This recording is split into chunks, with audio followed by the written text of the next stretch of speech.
Salut les Anacalypsiens, bienvenue dans une nouvelle vidéo d'Anacalypsie. Donc aujourd'hui on va parler de l'épisode 8 de Koh-Lanta, enfin 8 ou qu'on pourrait également nommer épisode 7 partie 2, puisque c'est la deuxième partie de la réunification, qui j'avoue, j'ai pas trouvé mauvais, mais j'ai trouvé très long. Vraiment, par exemple en ce moment, je suis en train de faire un deuxième tournoi sur le compte Anacalypsie en K-pop, autour de mes groupes de K-pop préférés, que ce soit masculin, féminin, tout est mélangé.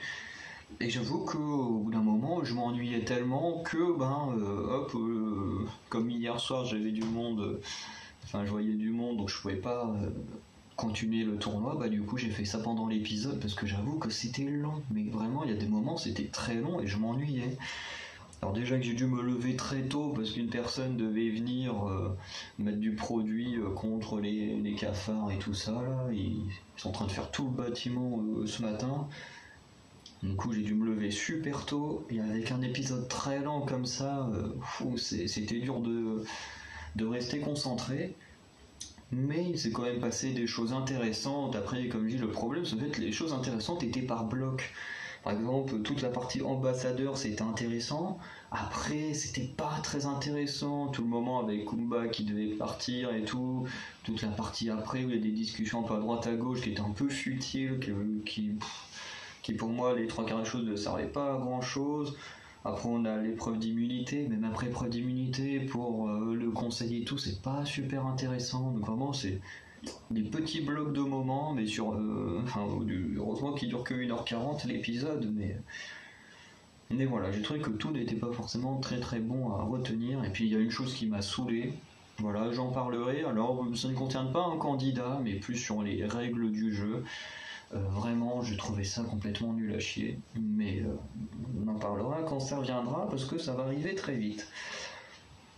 Du coup, les ambassadeurs, qui commencent réellement la réunification. J'avais même vu un mème assez drôle, je sais pas, il y en a qui l'ont peut-être déjà vu, où c'est marqué du coup l'épisode de la semaine dernière réuni, et puis sur l'épisode d'aujourd'hui fication, parce que le truc est coupé en deux, et voilà, du coup ça m'avait fait marrer, parce que vraiment, qu'avec l'épisode précédent, on vendait la réunification, alors que, effectivement, comme beaucoup le disent, les ambassadeurs, ils n'ont pas commencé, les camps ne se sont pas regroupés, donc l'épisode précédent, ils appelaient ça l'épisode de réunification, alors qu'il y a eu 0 réunification. Donc voilà, c'était assez marrant. Vraiment, il y a eu des petits mèmes là-dessus qui étaient assez drôles et tout, Vraiment voilà, pour une fois que des gens font des choses que je trouve amusant au lieu de tout le temps gueuler, même si forcément il y a eu des insultes et tout, on reviendra peut-être là-dessus plus tard si j'y pense, mais en soi c'est pas non plus très important.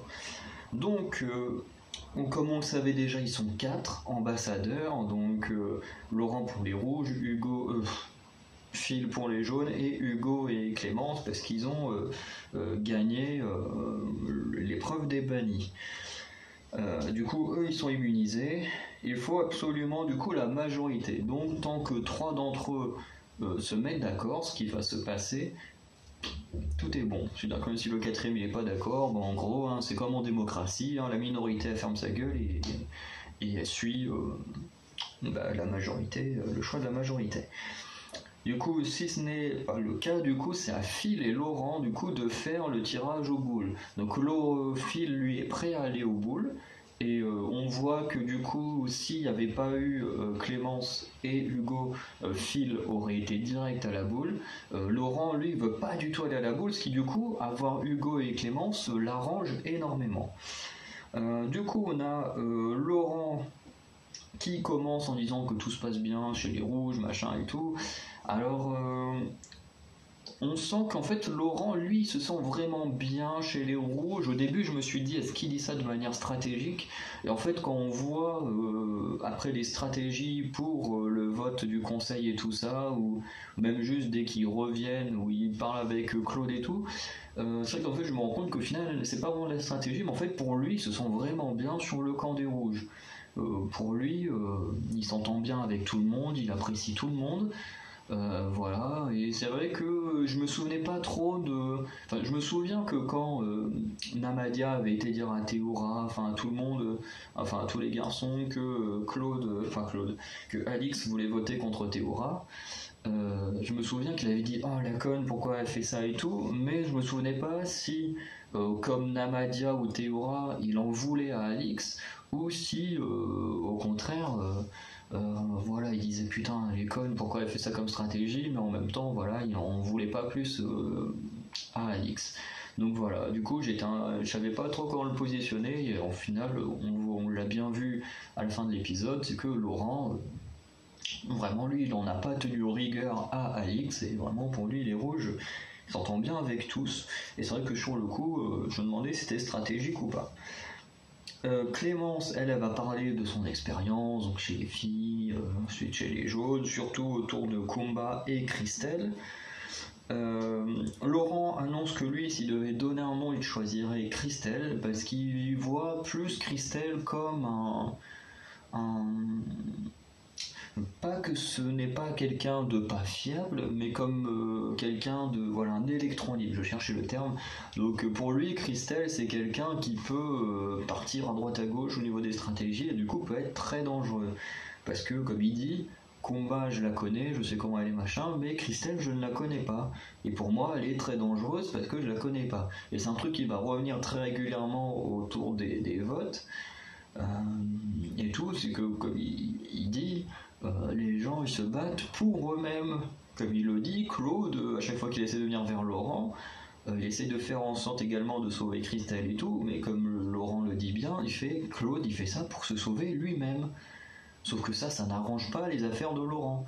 Donc voilà, c'est pour ça Laurent est pas trop non plus pour que Christelle reste dans le jeu.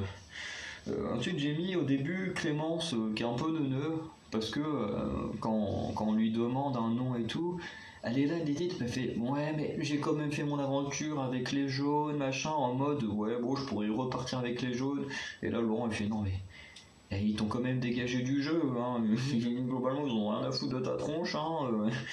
Et puis t'es là, ouais, fait ouais, bon, bah, Christelle, Kumba, machin, et du coup, ça se joue énormément entre Christelle et Kumba, et en plus, ils ont décidé de mettre du suspense parce que au début, ils sont plus partis sur Christelle. Ensuite, on voit un peu les rouges, non, les jaunes qui arrivent chez les rouges et tout. Il y a un peu de discussion à droite à gauche, les gens sont contents de se revoir, plus ou moins. Et du coup, quand les autres arrivent, là, ils annoncent que Kumba est éliminé. Et c'est vrai que du coup, ça donne un petit suspense parce que du coup, on s'attendait tous plus à Christelle, vu que ça, Hugo et Laurent avaient l'air d'être plus partis sur Christelle. Mais effectivement, en termes de stratégie et tout, Kumba reste beaucoup plus dangereuse, même sur les épreuves, qu'une Christelle. Du coup, Clémence, oui, il y a aussi le fait pour Clémence que Kumba, c'est une nouvelle aventurière, Krikumba. Clémence, oui, en veut également, enfin c'est pas qu'elle en veut, mais choisit également le cas de Kumba dans le sens où Kumba est également active de son élimination. Donc voilà. Phil, lui, il est pas d'accord pour éliminer un jaune, mais les autres vont lui faire comprendre que bon, mon gars, faut quand même que tu prennes position à un moment donné, ce que Phil ne fera jamais, et ce qui lui sera reproché par la suite. Alors ça n'ira pas jusqu'à ce qu'il soit en danger ou quoi que ce soit, mais ça va quand même lui être reproché en mode t'as pas pris position, enfin t'as pas donné de nom jaune et tout, mais t'as pas non plus fait ce qu'il fallait pour sauver Kumba, donc voilà, ça va plus ou moins lui être reproché. Voilà, même s'il sera pas aussi grave que pour Clémence. Voilà, parce que eux, ils éliminent Clémence, mais c'est limite comme s'ils considéraient qu'elle était toujours chez les jaunes parce qu'elle revient. Enfin, ils sont un peu neuneux aussi. Du coup, oui, j'ai mis Jade, dès la réunification, pense à se retourner contre les rouges. Alors, plus les filles rouges, en tout cas, surtout Alexandra et Alix, parce que depuis que Alix a écrit son nom lors d'un conseil, bah, les deux ne s'entendent plus du tout, donc voilà. J'ai mis Kumba, alors ça n'a rien à voir avec la stratégie, mais honnêtement, je me suis dit, mais c'est sérieux, ils sont vraiment sérieux, on est à koh la légende, et tu fais ça. Je me dis, mais c'est quoi ce délire? Kumba, alors c'est pas pour ça que je voulais gueuler, hein, mais ça, c'est pas mieux. Kumba qui fait une crise comme un enfant de 5 ans, vraiment parce que Alix a touché à sa canne de pêche. Ouais, la fille elle essaye d'aller te nourrir et toi tu pètes un câble parce qu'on touche à ta canne à pêche. Elle fait ouais, sous ma canne à pêche, si on veut la prendre, faut me demander d'abord. Ok, sauf que si personne ne faisait rien, tu seras en train de critiquer les autres parce que personne va essayer de faire à manger ou quoi que ce soit. Enfin, je veux dire, des fois, les gens trouvent des excuses pour tout et n'importe quoi, c'est incroyable. Et par contre, un truc qui m'a fait un peu rire, je l'avoue, c'est que en récupérant la canne à pêche, il y a Kumba qui met un coup de canne dans la tête d'Alix. Alors je pense que ça a plus tapé dans les lunettes que dans la tête. Alors bien sûr, il y en a qui vont peut-être gueuler, quoi que ce soit. Alors honnêtement, je vous déconseille de le faire, hein, parce que c'est pas quelque chose qu'on accepte sur cette chaîne. Qu'on puisse ne pas être d'accord ou voilà, être en colère et tout, oui, c'est possible, mais de là à aller insulter ou harceler des aventuriers, ce n'est pas acceptable. Ce qu'il faut savoir, c'est que sur les groupes Facebook autour de koh où je suis, il y a tellement d'insultes, de choses vraiment très graves de dire à propos de Kumba que à partir de maintenant sur ce groupe là c'est pareil, s'il y a des comportements qui sont extrêmes, ben il y a le droit de les signaler, de les faire dégager du groupe parce qu'au moment tu peux ne pas être d'accord. Alors c'est vrai que moi aussi des fois je dis ils sont stupides, ils sont neuneux, ils sont machin. Alors oui, je parle des gens dans l'aventure, c'est vrai que des fois ils font des choix qui sont complètement idiots. Là Combat qui se fait une crise d'un gamin de 5 ans, voilà, c'est voilà, mais je vais pas me permettre non plus d'aller insulter Kumba comme certaines personnes le font, parce que en soi, moi, Kumba, j'ai rien contre elle, c'est juste là les choix qu'elle fait que je critique.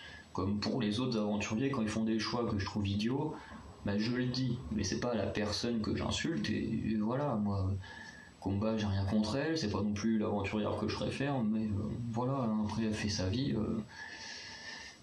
On n'est personne pour aller juger ces personnes-là, quoi. Hein. Surtout qu'il faut pas oublier qu'il y a beaucoup de choses qu'on ne voit pas et tout. Donc voilà.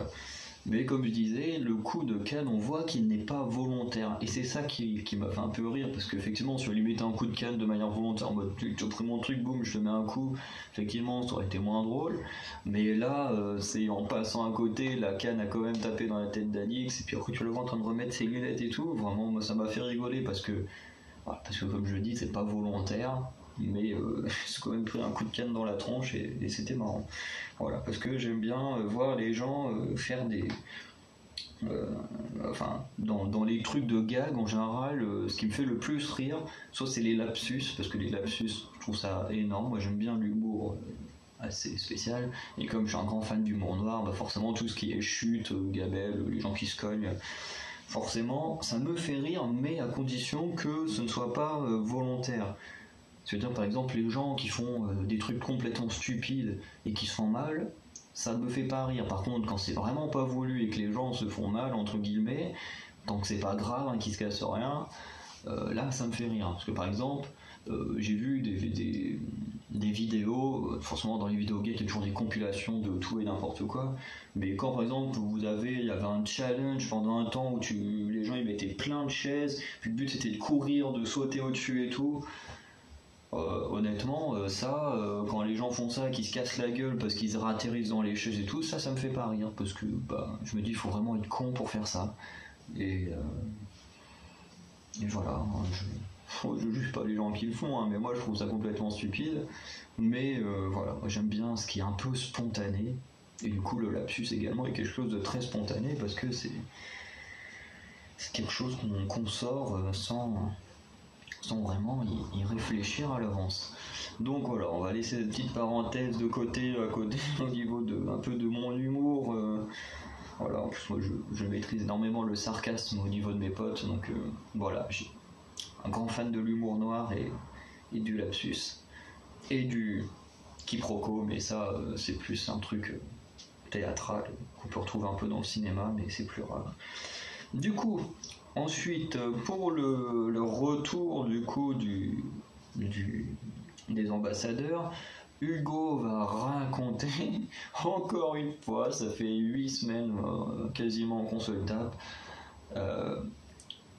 ce qui s'est passé pendant l'île des bannis. Donc voilà, il raconte l'île des bannis. Bon, forcément, nous, en tant que spectateurs, c'est vrai que c'est un peu chiant de se retaper qu'est-ce que c'est l'île des bannis. Mais je pense qu'ils l'ont fait pour qu'on voie la réaction des aventuriers qui du coup eux n'y étaient pas, ils continuent à jouer. Bon, honnêtement, pour moi ça m'a fait chier. Déjà que toutes les semaines, à chaque fois ils étaient en train de réexpliquer à celui qui arrivait, ça me faisait chier. Donc surtout quand c'était des gens comme Clémentine qui a déjà vécu l'île des bannis dans sa première aventure, que là on vient lui expliquer comme si elle n'y avait jamais été alors qu'elle connaît le truc, je me suis dit mais ils prennent vraiment les spectateurs pour des cons quoi. Honnêtement, ils nous ont vraiment pris pour des cons, surtout sur l'élimination de Clémentine. Hein. Je veux dire, la fille elle connaît déjà le truc, elle a déjà vécu, et puis ils nous font quand même comme si elle l'avait jamais fait. Voilà, ça vraiment c'est un truc que j'ai pas du tout aimé dans le montage, mais bon. Laurent du coup va directement annoncer par la suite que ça s'est beaucoup joué entre Christelle et Kumba. Car il n'aurait jamais mis le nom d'un rouge, ce qui fait que du coup, comme je disais, Phil lui aurait été à la boule, donc les deux, de toute façon les deux auraient sûrement été obligés d'aller à la boule au bout d'un moment où Laurent du coup aurait donné le nom d'un rouge, puisque de toute façon lui il n'aurait pas voulu aller à la boule, surtout que Phil c'est un de ses meilleurs amis, donc s'il éliminait pas un rouge, qu'il tirait la boule blanche, du coup il éliminait au passage un de ses meilleurs amis. Donc voilà. Après, il faut pas oublier que Koh-Lanta c'est un jeu, hein, même si c'est ton pote, voilà, tu l'élimines. Après, si le mec il t'en veut pour ça alors que c'est qu'un jeu, voilà. Après, bon, moi je dis ça comme ça parce que je l'ai jamais vécu, je sais pas ce qu'on peut ressentir quand on est sur l'île, mais bon, voilà, normalement. Un jeu même d'élimination ne devrait pas être supérieur à une amitié quoi. Surtout dans un truc comme ça où tout est du pur hasard. Clémence elle a dit qu'avec son passif elle a préféré voter Kumba, voilà, donc il s'explique et tout, et on voit ensuite un petit flashback où quand Denis en parle, Clémence se dit ouais moi je préfère Kumba, puis du coup Laurent dit Kumba, Hugo Kumba, voilà, Phil dit moi je me prononce pas, et du coup Kumba est éliminé.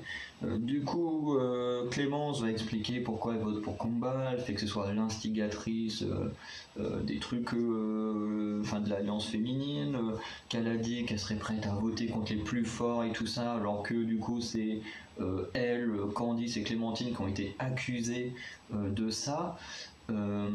Et également le fait que du coup Kumba n'ait pas forcément assumé les choses et protéger Clémence et tout, notamment en disant bah non elles ont jamais dit ça et tout ça. Enfin voilà, Clémence je pense qu'elle s'attendait à du soutien de Kumba, surtout que Clémence et Kumba ça fait 16 ans qu'elles se connaissent, elles ont fait leur première aventure ensemble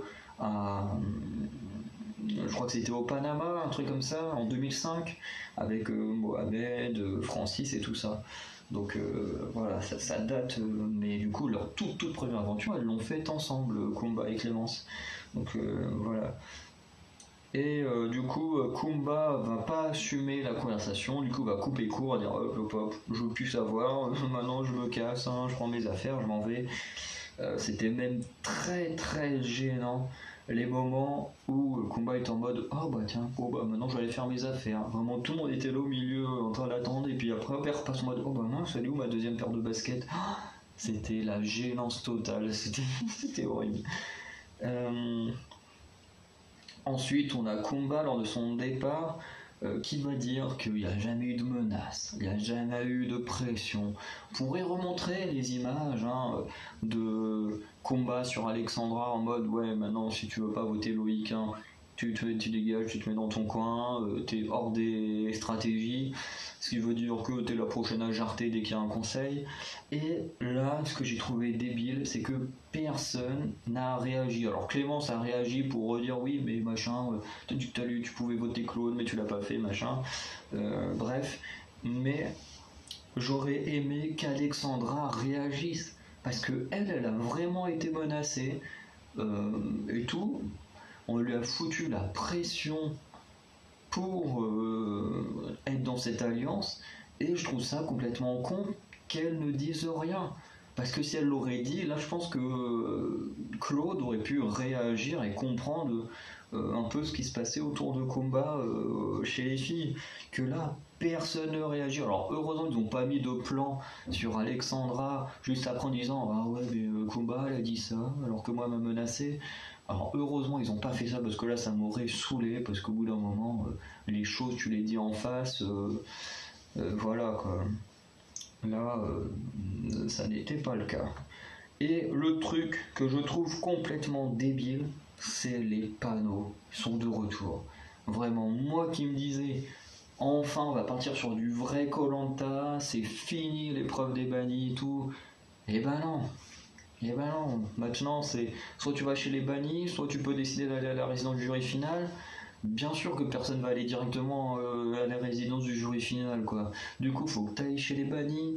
Là il y a l'éliminé d'aujourd'hui qui va y aller, les deux vont se battre. Le perdant du coup il ira directement à la résidence du jury final. Enfin c'est nul, c'est nul. Putain t'es censé être dans un jeu qui est plus dur parce que c'est un All-Star. Et là, on n'arrête pas de leur donner des chances toutes les 5 minutes de revenir dans le jeu. Enfin, je comprenne qu'ils veulent étonner à mort et tout, mais au bout d'un moment, c'est nul, quoi. Là, tu le dis, t'as une personne qui a été éliminée, dont personne ne voulait, qui va gagner des épreuves et tout, et qui va revenir à l'orientation. C'est-à-dire qu'il n'aura pas participé aux épreuves avec tous les autres, qui n'aura pas participé aux stratégies et tout, mais pourtant qui arrivera comme ça, tranquillou, à l'orientation. Enfin, je trouve ça complètement nul. Déjà que le concept de base, je suis pas super fan, mais tant que c'était avant la réunification et que du coup après on part sur un jeu normal, bon, je le disais, ça passe. Mais là, que ça continue comme ça pour gagner une place à l'orientation, je trouve ça complètement débile. Alors ok, ils vont s'affronter et tout, mais en attendant, eux, ils vont pas du coup vivre le stress permanent que tous les autres vont vivre avec les stratégies et tout. Et en même temps, bah, comme je dis, je trouve ça complètement con qu'on soit dans un jeu qui est censé être beaucoup plus dur qu'une épreuve, enfin qu'une saison classique, et qu'au final, tu as plus de chances de gagner que dans un jeu classique quoi. Parce que imagine Clémence, non même pas, on va prendre Hugo, il s'est fait éliminer au premier jour, enfin au troisième jour, il a gagné toutes les épreuves, il est revenu dans le jeu, imaginez la semaine prochaine il se fait éliminer, il retourne dans l'île des bannis, il gagne toutes les épreuves, il revient à l'orientation, il va en finale machin, il gagne Koh-Lanta. Non mais imaginez le truc, le mec je prends, imaginons, hein, bien sûr, je pense pas que ce sera ce qui se passe parce que Hugo là fait partie de la stratégie avec beaucoup de personnes, donc il y a peu de chances qu'il se fasse éliminer. Mais imaginez, là on est dans un All-Star où c'est censé être super dur et tu peux gagner Koh-Lanta sans être avec les autres aventuriers. C'est n'importe quoi. Tu peux gagner sans vraiment faire Koh-Lanta, quoi. Tu peux gagner en gagnant une épreuve tous les 3 jours et puis voilà, tu peux gagner comme ça Koh-Lanta. Enfin, c'est nul à chier. Il n'y a pas de survie. Enfin, il y a un peu de survie, mais vraiment c'est léger, hein, parce qu'ils ont la cabane, on leur a donné le feu, on leur donne à manger. En soi, il n'y a pas grand chose à faire. Du coup, il n'y a pas de stratégie. Les épreuves, ben, c'est entre perdants. Du social, il n'y en a pas, hein, parce que il n'y a pas de social. Et après, comment veux-tu que la personne elle puisse défendre sa place si elle va en finale en plus? Tu dis, bon, bah oui, bah moi, j'ai fait toute mon épreuve sur l'île, tout mon truc sur l'île des bannis. J'ai battu tous les perdants, hein, qui étaient des perdants comme moi. Et voilà. Donc. voilà, hein, c'est pas parce que c'est Kumba hein, qui du coup récupère l'île des Banises que c'est du coup l'éliminer des ambassadeurs. Et du coup, voilà, il y a une autre personne qui peut la rejoindre, mais juste dans le concept, je trouve ça débile. Vraiment, c'est. Moi, je m'attendais à un koh dur, vraiment compliqué. Vraiment, je me souviens d'un All-Star où, dès le premier jour, t'avais une épreuve éliminatoire. Vraiment, dès le premier jour, tu perdais l'épreuve, tu rentrais chez toi. Alors je sais plus si tu rentrais chez toi ou si... Enfin, je crois qu'il y avait vraiment en mode tu perds, tu dégages. Dès les premiers jours. Et ça, pour moi, c'est comme ça que devrait être un All-Star. Ça devrait être dur. Tu devrais avoir plus de pression, être plus préparé et tout. Et là, non, on leur donne 10 000 chances de rester dans le jeu. Enfin, c'est insupportable. Vraiment, ce choix-là, honnêtement, de la production, je l'accepte pas. Moi, je suis pas pour. Alors, ça n'a pas empêché de regarder koh toutes les semaines, hein, mais honnêtement, je trouve ça très très mauvais comme décision. Donc, par la suite, on a Phil, du coup, qui vient voir Hugo, parce que déjà, il s'en veut un peu d'avoir voté Hugo au troisième jour, hein. Et du coup, il décide de faire alliance avec Namadia, Claude, Jade. Sur le coup, j'ai noté est-ce qu'il y a Laurent, parce que Phil, à un moment, il bug, il commence à parler de Laurent, puis après il part sur Claude et tout. Du coup, j'étais un peu perdu en mode est-ce que Laurent en fait partie ou non. Et au final, Laurent ne fait pas partie de cette stratégie. Mais ce petit groupe-là essaye quand même de rallier Laurent, surtout Claude qui essaye de rallier Laurent. Ensuite, on a l'épreuve d'immunité qui est l'apnée sous l'eau, avec la différence, c'est que cette fois, ils ne sont pas juste accrochés au truc et ils attendent que l'eau monte. Cette fois, le truc descend. Voilà. Et du coup, forcément, on peut pas y avoir de record de temps, parce que comme le truc descend à chaque intervalle de... Alors, je ne sais pas de combien de temps, mais on va dire que ça va très vite.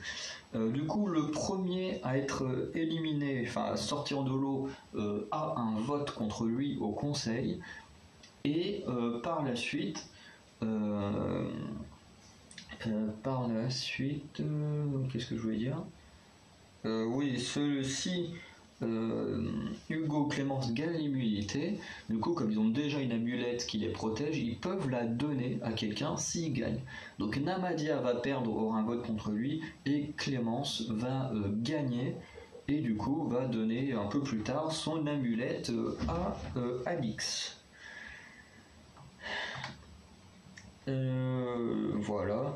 Donc j'ai noté que Namadia est d'accord de voter Alix parce qu'il a un contentieux avec elle et qui est notamment ce fameux fait d'avoir voulu mener une stratégie contre Théora. Et Théora, alors c'est pas qu'il en veut parce que Théora c'est peut-être le mec le plus gentil de tous les koh qui existent, hein. Je pense que même Loïc à côté c'est un grand méchant. Mais Théora du coup va également voter Alix au conseil parce qu'il va dire voilà, t'as voulu m'éliminer, je vote contre toi. Bon, au final ça sert à rien parce que Clémence a décidé de détruire un peu cette énorme alliance autour de Claude. Mais voilà. Du coup, le truc c'est que Namadia, en votant contre Alix, il a dit à Claude ok, je vote contre Alix. Mais en soi, moi, ça m'apporte quoi? Je veux dire, on est 7 rouges, on est en supériorité numérique. Vous êtes 5. Effectivement, si vous récupérez Hugo et Clément, ça fait 7 contre 7. Fait, moi, je veux bien éliminer Alix. Il explique pas pourquoi, mais il dit, moi, je veux bien éliminer Alix. Fait, par contre, là, on veut bien t'aider à sauver Christelle, mais par contre, au prochain conseil, s'il y a quelqu'un que moi, je veux sauver, faudra que toi, tu viennes m'aider. Et du coup, Claude l'accepte, et ce qui fait que Namadia va voter Alix.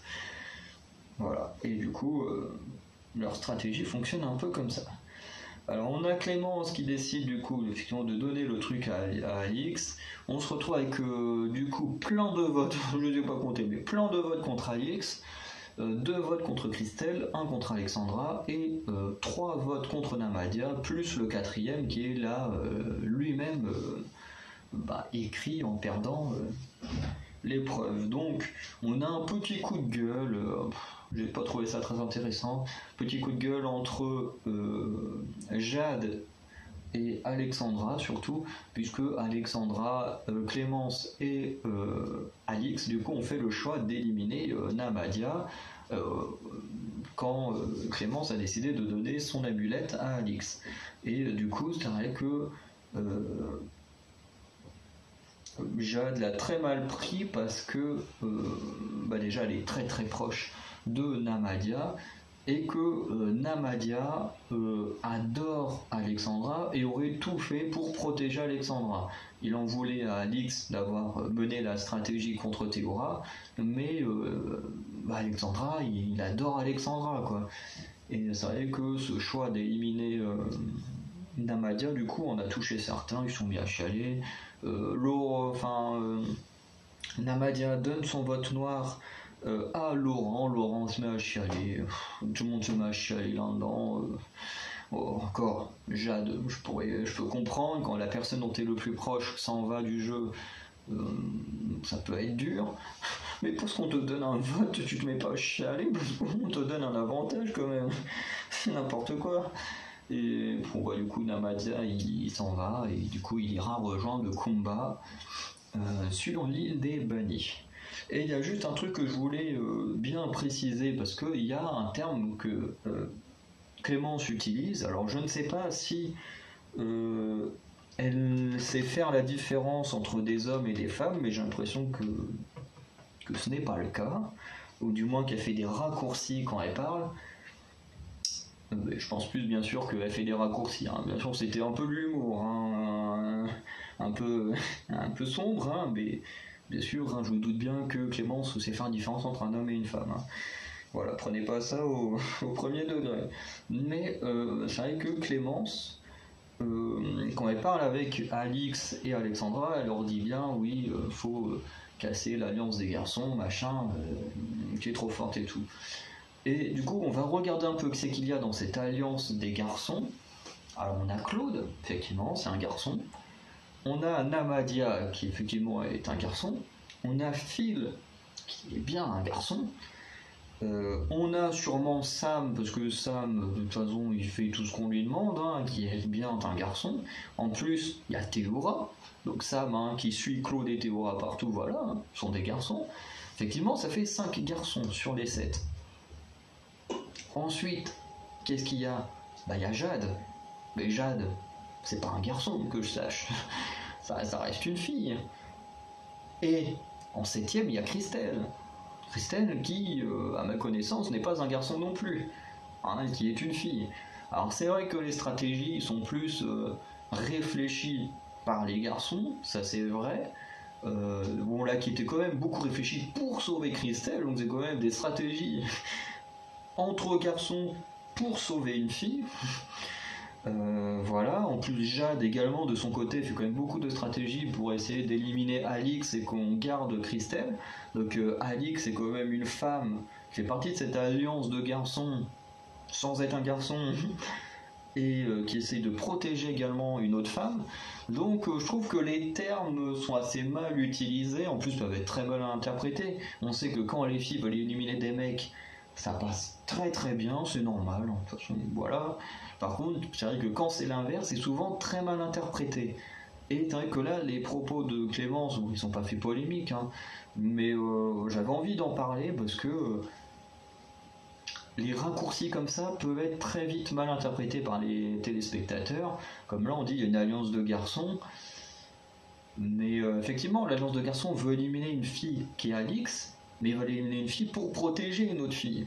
Donc c'est pas une alliance de garçons juste pour garder les garçons. C'est quand même une alliance de garçons déjà où font partie 2 filles. Donc déjà c'est même pas une vraie alliance de garçons puisque sur les 7, il y a effectivement 5 gars et 2 filles. Bon maintenant ils sont plus que 4 gars et 2 filles dans leur alliance puisque Namadia a été éliminée. Mais déjà c'est pas une vraie alliance de garçons puisqu'il y a des filles dedans. Et en plus c'est même pas une alliance de garçons pour garder les garçons, c'est une alliance de garçons pour sauver une fille. Donc voilà, je préfère remettre les choses en place parce que on sait très bien que les téléspectateurs, eux, ils entendent les choses comme ça, ils cherchent pas à réfléchir, ensuite ils vont sur internet, ils vont insulter les gens et tout.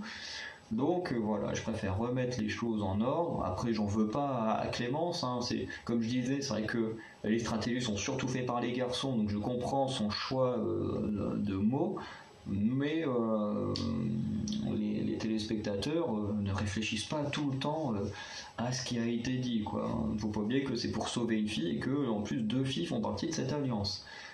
Donc voilà, je voulais juste remettre ça en place pour être sûr qu'il n'y ait pas de, de comment dire, de mauvaise interprétation ou quoi que ce soit.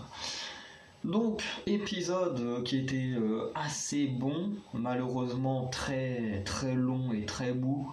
Voilà. Ensuite, de toute façon, on va arrêter là. On va se retrouver pour la semaine prochaine pour l'épisode 9, qui techniquement aurait dû être épisode 8, mais du coup épisode 9. Et vous allez me dire du coup ce que vous en avez pensé, et surtout si vous avez hâte d'être la semaine prochaine, parce que j'avoue que les épreuves, comme les épreuves du tir à l'arc et des sacs, là qu'on se donne quand tu perds, sont mes épreuves préférées pour étudier la stratégie. Parce que forcément, au bout d'un moment, t'es obligé d'éliminer les autres. Faut trouver des excuses. Et j'adore écouter les excuses des gens. Voilà, ouais, j'adore ces épreuves-là. Et en plus, j'ai envie de voir si Sam va enfin... la façon que j'ai envie de le dire, c'est un peu vulgaire, mais voilà, est-ce qu'il va enfin s'assumer? Voilà, c'est mieux comme ça. Est-ce qu'il va enfin s'assumer, prendre le dessus sur les autres? Parce que on a quand même l'épreuve des flèches. Sam a fait une masterclass lors de l'île des héros, et j'espère qu'il va faire la même, parce que il y en a marre de voir Sam. On sait qu'il est très fort, qu'il est très bon. En stratégie, il a toujours été mauvais, hein, ça change pas. En social aussi, ces deux choses-là, il a toujours été très mauvais. Mais j'ai envie là qu'il remonte un peu, qu'il fasse quelque chose de bien pour une fois, parce que j'en ai marre d'être déçu de Sam. Donc j'espère qu'il nous fera un bon truc pendant au moins l'épreuve l'épreuve du tir à l'arc. Donc voilà. Donc je vous dis à la semaine prochaine pour une nouvelle vidéo. Et en attendant, je vous souhaite une bonne journée, une bonne soirée. Allez, ciao.